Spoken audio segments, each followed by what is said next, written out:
शक्तिशाली नियमों को जानकर कोई भी इंसान चालाकी से किसी को भी अपनी बात मनवा पाएगा, क्योंकि उसको फायदा दिखाने की कला आ चुकी है। वो लोगों को खुद के ऊपर निर्भर करने में तेज हो जाएगा। चालाकी के इन नियमों में इतनी ताकत है कि इन्हीं सूत्रों को इस्तेमाल करके किसी ने इंग्लैंड के आईफिल टावर को 2 बार बेच दिया था। किसी ने सिर्फ अपनी 13 की एज में दुश्मनों को सिर्फ एक चालाकी के ऑर्डर से मरवा दिया था। तो कोई इन नियमों को इस्तेमाल करके ऐसी जगह राजा बना जहाँ राजा बनना संभव नहीं था। कोई इतना फ्यूचर देख लेता कि माना जाता कि वो देवताओं के सबसे करीब है, गॉड की कुछ शक्ति उनके पास है। दुनिया में सिर्फ एक लीडर होता है जो इन नियमों को इस्तेमाल करके दुनिया लीड करता है, और एक हरामी बॉस होता है जो सबको इन नियमों को इस्तेमाल करके दबाता है। आपको कौन सा अपनाना है? मैं तो बस भला सोचकर पेन चलाने का तरीका बता रहा हूँ, जिसका इस्तेमाल सिर्फ दुनिया बदलने में करना, जुबाने में नहीं। पहले डिक्शनरी से चालाकी का मतलब बदलते हैं। लोग कहते हैं तू तो यार चालाक होने की बात कर रहा है, ये तो गलत है। मैं बोलता हूँ तुम्हें क्या वो भोंदू बनना है जो किसी काम का नहीं है, या वो चालाक जो राज करके भला करे, जिसके ना होने से कमी फील हो। चालाक वो विनर है जो कहीं यूएसए का टोनी स्टार्क है तो इंडिया का बाहुबली, जिसके पास होने से लोग सेफ फील करे, जिसके मरने से एवेंजर्स की सीरीज खत्म हो, जिसके राजा के पद से हटने से लोग विरोध करके धरती हिला दे। मूवी में तो आपको टोनी स्टार्क जैसा जीनियस, करोड़पति, चालाक और किसी भी बात का बुरा ना मानने वाला, खुद पे काबू करने वाला मनी हाइस्ट का प्रोफेसर पसंद है, जो हर हालात नया सोच सके ऐसा जॉन विक पसंद है। मूवी से बाहर आए तो असली आयरन मैन जिसे कहते हैं वो इलॉन मस्क, और जेम्स बॉन्ड जिसे कहते हैं वो अजीत डोभाल हमारी इंस्पिरेशन है। तो आपको लल्लू लाल क्यों बनना है? क्या हमें वो टोनी स्टार्क नहीं पसंद जो आसमान से गिरते हुए 13 लोगों को बचाते वक्त केवल 2 लोग बचाने के बाद बोलता है कि केवल 11 ही बचे हैं, सिर्फ 11? जैसे बात कर रहा हूँ कि 11 बचाने के बाद 2 बचे, क्योंकि पॉजिटिव एटीट्यूड है। हमें तो वो एटीट्यूड पसंद है जिसका रोबोट अगर बोले कि आधी चीजें समझ नहीं आ रही है सर, इसके कुछ हिस्से मुझे समझ में नहीं आ रहे हैं, तो टोनी स्टार्क बोलता है अरे वाह, इसका मतलब आधी समझ आ रही है, यानी कि कुछ समझ में आ रहे हैं। पॉजिटिव साइड को देखना। हमें वो हीरो पसंद है जिसको अगर कोई बोले कि तुम्हारे सारे रोबोट्स भंगार में बिकेंगे, तुम्हारा भद्दा धातु का सूट भंगार में बिकेगा, तो उसके जवाब में टोनी स्टार्क बिना गुस्सा करे बोलता है अरे यही तो प्लान है। हाँ, यही तो मेरा प्लान है। चालाक लोग पॉजिटिव रहते हैं। शाहरुख खान को कोई छक्का बोले तो वो कहता है भाई मैं चौका हो ही नहीं सकता, मैं इतना बड़ा हूँ चौका हो ही नहीं सकता था। इन लोगों के जवाब में स्मार्टनेस होती है। सीधे भोले लोग नेगेटिव हो जाते हैं, गुस्से में अंधे हो जाते हैं। सब जानेंगे आज की इस वीडियो में। ये वीडियो आपसे छूटनी नहीं चाहिए। हाँ, चालाक बनने में कुछ लोग आपको पसंद नहीं करेंगे, लेकिन हमें भी आइसक्रीम नहीं बेचनी है, दुनिया बदलनी है। ये बात मैं नहीं, स्टीव जॉब्स कहते हैं। वो खुद नहीं चाहते थे कि उनसे कुछ लोग नफरत करें, पर वो कहते तू क्यों चाहता है कि लोग तुझसे नफरत करें? मैं ऐसा बिल्कुल नहीं चाहता कि लोग मुझसे नफरत करें, पर अगर वो करते हैं तो मुझे फर्क भी नहीं पड़ता। तो क्या समझ आ रहा है? जीनियस बनना गलत है, या भोंदू जो गरीबी को ग्लोरीफाई करके, गरीबी को भी चमका के ये बोल देगा कि अमीर लोग गलत और चालाक होते हैं। पैसा, सक्सेस का लालच हमारे अंदर नहीं, जो अपने कामयाब ना होने के दर्द पर मरहम लगाते हुए अपने गरीब होने का आदर करके अपने आप को महान समझेंगे। लेकिन बाबू ये दुनिया कौन चला रहे हैं? टॉप 1% लोग। पूरा इंडिया किसके हाथ में है? टॉप 100 रिचेस्ट लोग। वर्ल्ड में एआई मार्केट किसने बनाया? वर्ल्ड के सबसे चालाक लोग। आप ये वीडियो क्यों देख पा रहे हो? क्योंकि किसी चालाक ने ही कंपनी बनाई, गूगल। वो इंसान का भोलापन था जो आग की खोज से दूसरी खोज एग्रीकल्चर में 5000 साल लगा दिए। उसके बाद 3000 साल लगे एक पहिया सोचने में। उसके बाद 12000 साल लगे एक बल्ब की खोज और भाप के इंजन की खोज तक पहुंचने में। आज कॉर्पोरेट की इस तेज तराट इंडस्ट्री रेवोल्यूशन की दुनिया में पिछले 100 सालों में हमने इतनी तरक्की करी जितनी आज तक इस धरती पर टोटल पैदा हुए 110 अरब इंसानों ने हजारों सालों में नहीं करी।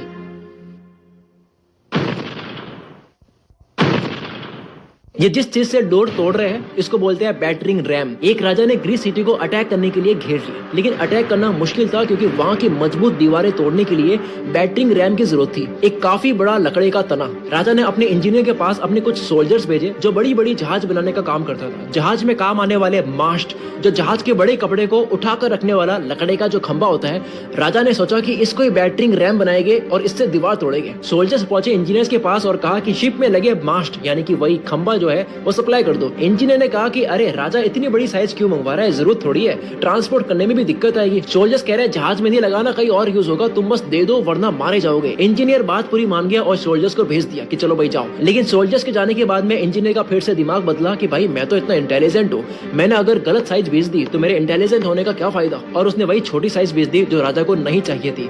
राजा गुस्से में बोला कि ये छोटी साइज क्यों लेके आ गए, इससे तोड़ेंगे दीवार। सोल्जर्स कहने लगे कि ये खुद की मर्जी कर रहा था और इसको मना भी लिया था, लेकिन बात मानने के बाद भी इसने अपनी मर्जी की छोटी साइज की बैटरिंग रैम दे दी। राजा कहता है उस होशियारी को यहाँ पर लेके आओ, अटैक कैंसिल करवा दिया, उस इंजीनियर को बुलाया गया वहां पर, लेकिन वो तो राजा के सामने भी गणित समझाने लग गया कि वो क्यों सही है। साइंस बताने लग गया कि आपको इस साइज की जरूरत नहीं थी। राजा तो आग बबूला हुआ और इंजीनियर के कपड़े फाड़कर कोड़े मारकर उसको जान से मरवा दिया। लेसन नंबर 1, सक्सेस जो डिमांड करती है डिलीवर कर दो, ज्यादा दिमाग मत लगाओ। इंजीनियर सही था, ये राजा जानता था, पर राजा की ये चालाकी थी कि जीतने पे फोकस करना है और इंजीनियर का भोलापन था कि खुद को सही प्रूव करना है। हम सबको अपने अपने काम में जीतने के राइट रूल्स पता होने के बाद भी खुद को सही प्रूव करने का एक कीड़ा होता है, जो कीड़ा आपको कंपटीशन में पीछे करवाता है, स्लो करवाता है। मैच्योर सक्सेसफुल लीडर विनर ये बहस करने में दिमाग नहीं लगाता है। सर क्रिस्टोफर रैन इंग्लैंड के बहुत बड़े आर्किटेक्ट थे, उनके बनाए हुए बिल्डिंग्स और स्ट्रक्चर्स आज भी स्टडी किए जाते हैं आर्किटेक्चर कॉलेज में। एक दिन क्रिस्टोफर ने एक टाउन हॉल डिजाइन बनाया, लेकिन वहाँ के सिटी मेयर खुश नहीं थे। उनको लगा फर्स्ट फ्लोर के लिए पिलर्स काफी नहीं है, हॉल की छत नीचे गिर जाएगी, तो 2 पिलर्स और लगाने का ऑर्डर दे दिया। आर्किटेक्ट 101% श्योर है कि पिलर्स की जरूरत नहीं है, उसने लेकिन बहस नहीं करी, अपने ईगो भी नहीं लिया। जो डिमांड थी 2 पिलर्स लगाने की लगा दिए, जबकि पूरे यूरोप का जाना माना आर्किटेक्ट था, रेपुटेशन थी। आर्किटेक्ट ने जीतने पर फोकस करा, अपने आप को सही साबित करने में नहीं। कई सालों बाद उसी टाउन हॉल की मरम्मत करते वक्त ही पता लगा कि ये जो 2 पिलर्स है ये शो के लिए लगाए गए, इन पिलर्स पे छत का कोई वजन ही नहीं आ रहा है। उस दिन सिटी मेयर के लोग गलत साबित हुए कि पिलर्स की सच में नीड नहीं थी। इतने सालों तक काम चल गया, आर्किटेक्ट ने बिना बहस करे डिमांड भी पूरी कर दी और बाद में सही भी साबित हो गया। दुनिया को एक दिन लग जाएगा कि आपके अंदर दम है, बोलो मत करो। Your action speaks louder than words.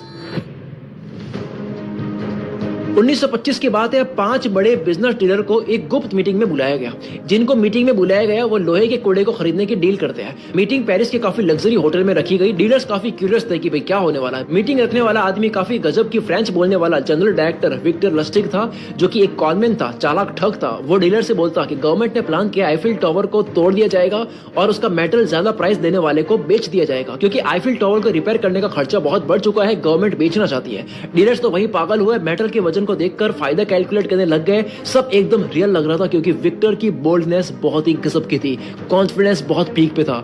5 में से किसी एक खरीदने वाले को चुना, उसको कहा कि 2 दिन के अंदर होटल में आकर 2.5 लाख फ्रेंच का चेक लेकर आ जाओ, जो कि आज के टाइम में $1 मिलियन होते हैं, यानी कि 9 करोड़ रुपए। डील हो जाने के बाद रास्ते में डीलर को शक होने लगा, पर अब तो उसने पैसा दे दिया और ना ही वो पुलिस के पास जा सकता है, क्योंकि मार्केट में रेपुटेशन खराब हो जाएगी, बिजनेस खत्म हो जाएगा, लोग हंसेंगे, हैं टावर खरीदने गया था बेवकूफ। ऐसा नहीं कि वो डीलर बेवकूफ था, विक्टर लस्टिग था ही ऐसा कि हर बात कॉन्फिडेंस और बोल्डनेस के साथ में बोलता था। इसलिए उसने 6 महीने बाद फिर से पेरिस आकर फिर से किसी और को आईफिल टावर बेच दिया, वो भी इस बार आज की प्राइस में $1.5 मिलियन। पहली डील तुक्के से नहीं हुई, खरीदने वाला बेवकूफ नहीं था। लस्टिग की बोल्डनेस की ताकत 2 बार सही साबित हुई, जिसका इस्तेमाल चाहे तो बिना ठगे सही भी हो सकता है। रॉबर्ट ग्रीन कहते हैं जहां जाओ बोल्डनेस के साथ में एंटर करो। दुनिया आपकी हर एक बात मानेगी अगर उसे एक कन्विक्शन के साथ कॉन्फिडेंटली बोला जाए। लोगों को डरे हुए और डाउट में रहने वाले नहीं पसंद। हेलेना ने अपने 3 साल के बच्चे इवान को राजा घोषित कर लिया, लेकिन इवान बड़ा हो तब तक हेलेना खुद रूल करेगी। 2 साल के बाद दुश्मनों ने हेलेना को मार दिया, उसके 5 साल के बेटे को कैदी बनाया, कई सालों तक उसको टॉर्चर करा। लेकिन जब इवान 13 साल का हुआ, उसने पूरे कन्विक्शन के साथ, पूरे बोल्डनेस के साथ में दुश्मनों के लीडर को उंगली दिखा के आदेश दिया, इसको अरेस्ट करो और खूनी कुत्तों के बीच फेंक दो। सारे गार्ड्स ने बात मान ली, भले वो कैदी था, पर रशिया में गार्ड्स उसके ही होते हैं जो पावर में होता है। दुश्मनों ने सोचा कि इवान पावर में भले होगा, लेकिन ये तो बच्चा है, गार्ड्स को आदेश देने की इसकी ताकत नहीं है, पर उसने 13 की उम्र में बोल्डनेस के साथ में आदेश देकर गेम पलट दी। और ये करने के लिए उसने सालों तक अपनी पावर को सिक्योर करा, 5 साल इंतजार करा। फेलियर से, हारने से, लोगों से बिना डरे बोल्ड बनो। हम सबने एक बकवास सुनी है कि लोगों के लिए आप जितने अवेलेबल रहोगे इज्जत उतनी कम होगी, इसलिए जान करके बिजी होने का ड्रामा करो। अब सुनो सही बात, आज तक कोई भी राजा बना, अमीर बना, इन्वेंशन करी, किसी ने एआई टूल बनाया या दा विंची की तरह रथ बनाया, कोई हवाई जहाज बना दे या इंटरस्टेलर बनाकर दुनिया को शॉक कर दे, चाहे माइकल जैक्सन फेम देखा या अलेक्जेंडर खौफ, एक भी इंसान आज तक इस धरती पे अब तक टोटल 100 अरब लोगों ने जन्म लिया है, 8 अरब अभी सांस ले रहे हैं। एक भी इंसान ने अब तक बिना फोकस के, बिना ध्यान लगाए, बिना कॉन्सेंट्रेशन या बिना अटेंशन एक तिनका भी नहीं हिला पाया। Where attention goes that grows. पर ध्यान क्यों नहीं लग पाता? क्योंकि हमें डर है, फोमो।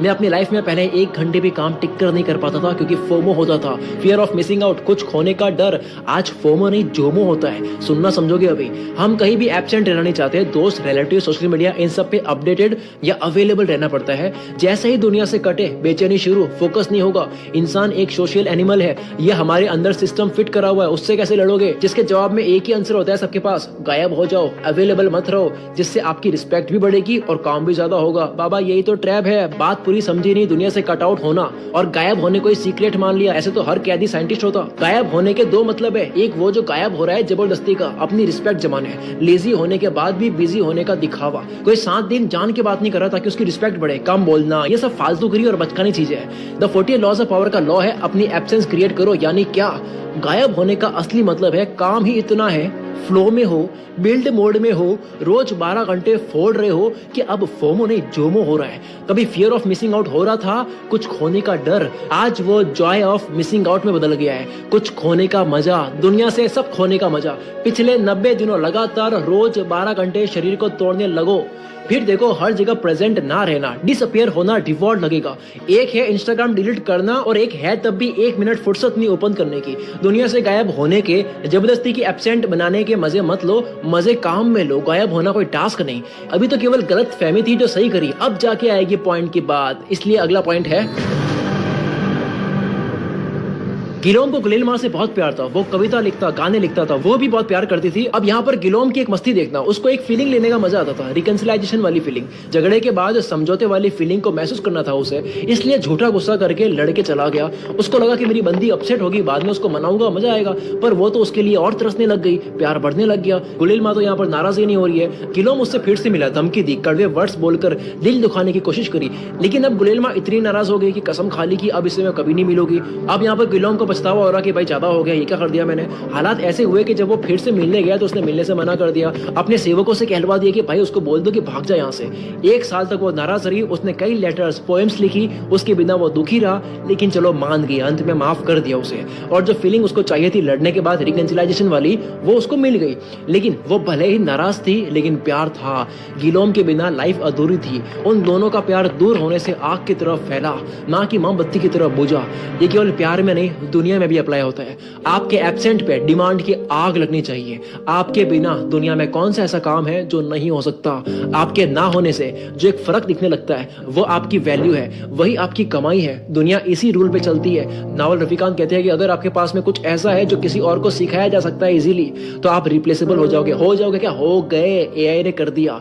एक गुंडे ने इटली के शहर के लोगों को एक बहुत बड़े हो रहे अत्याचार से बचा दिया। शहर के लोग खुश हुए कि गुंडे ने हमें बचाया, इसको राजा बना लेते हैं। लेकिन कुछ लोग कहने लगे कि यार ये तो छोटा मोटा गिफ्ट है, राजा क्या बनाना, इसको एक काम करते हैं, इसको अमर बनाते हैं। अमर बनाने के लिए क्या करा, कहते हैं इस गुंडे को यहीं पर गाड़ देते हैं, जिंदगी भर इसकी पूजा करेंगे। And this is real story. ऐसा करा गया, जो कि एक साजिश थी उसको मारने की। क्यों? क्योंकि उसकी जरूरत नहीं थी। उसके मरने से कोई फर्क नहीं पड़ता, लेकिन ना मरने से वो परेशान जरूर करता। आपके ना होने से दुनिया पे क्या फर्क पड़ता है। दुनिया में एआई एंड मशीन्स ने इंसानों को कई जगह रिप्लेस करा हुआ है। इस एआई की हवा में कुछ लोग मोमबत्ती की तरह बुझ रहे हैं, लेकिन जिसमें दम है वो इसी एआई की हवा में आग की तरह फैल रहे हैं। रॉबर्ट लिखते हैं, everything in the world depends on absence and presence. आपको वो मिलता है जिसके आप लायक होते हो।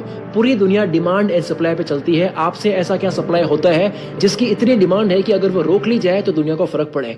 मीडिया के लोगों पर हर बार कोई राज करता और वो लोगों पर जुल्म करता, तो वहां के लोगों ने सोचा कि अब किसी को राजा बनाएगी नहीं, किसी को पावर देगे ही नहीं। हुआ क्या, बिना राजा और नेता के देश पूरा हिल गया, देश के टुकड़े हो गए, अफरा तफरी मच गई, लोग लड़ने लगे। वहां एक ड्यूसिस नाम का इंसान था जिसने अपनी इमेज बनाई, लोगों के झगड़े सुलझाए, लोग बड़े डिसीजंस उससे पूछ कर लेते, बाप वाली इज्जत। दूर दूर के गांव वाले भी उसके पास आने लगे, लोगों का न्याय का फैसला लेता, सिचुएशन पूरी कंट्रोल में।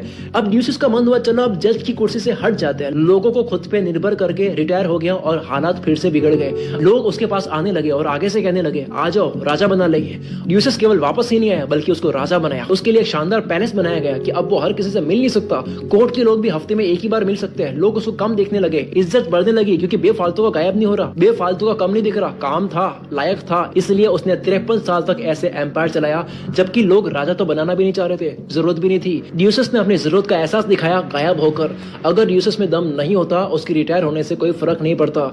क्या आपके गायब होने से, कम बोलने से, एब्सेंट रहने से दुनिया आपको भूलेगी या तरसेगी?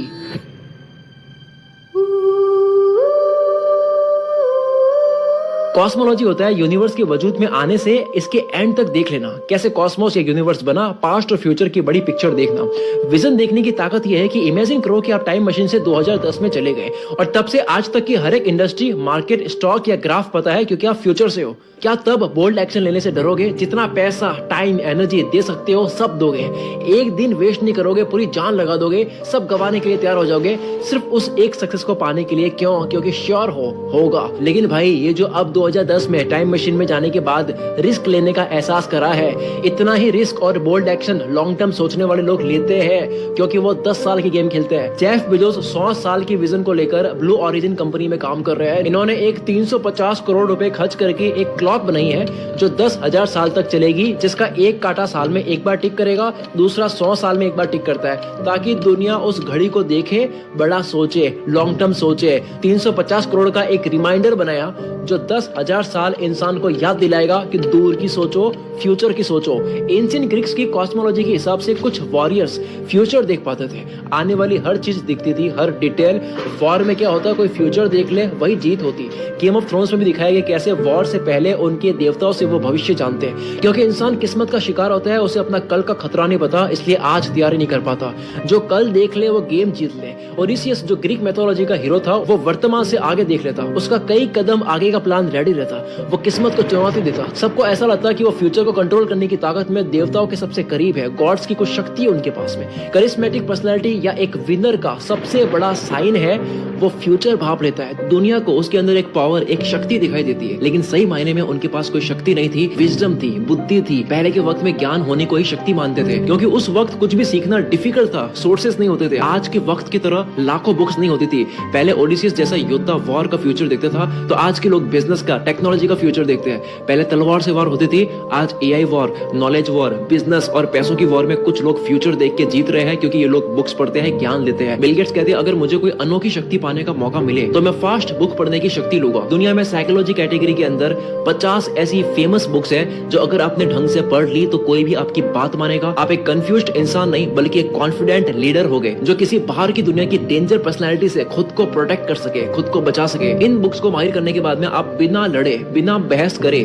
कैसा भी माहौल ठीक कर दोगे, ताकि आज की तेज दुनिया में आप पावरफुल लोगों से दोस्ती और नेटवर्किंग कर सको। सारी बुक्स वर्ल्ड के बेस्ट ऑथर्स ने लिखी है। फेमस बुक्स जैसे कि आप गेटिंग टू ईस्ट पढ़कर किसी से भी अपनी बात मनवा सकते हो। ब्लिंक बुक को पढ़ने के बाद में आप बिना ज्यादा सोचे फास्ट निर्णय ले पाओगे। सुपर थिंकिंग बुक से कितने ही जिंदगी में उलझे हुए हो आप निकल जाओगे। ऐसे ही dangerous personality, winners, the hero factor, how to be a power connector, लोगों से मीटिंग करने की surprising science, what the future से आपको पता लगेगा कि दुनिया और कितनी तेज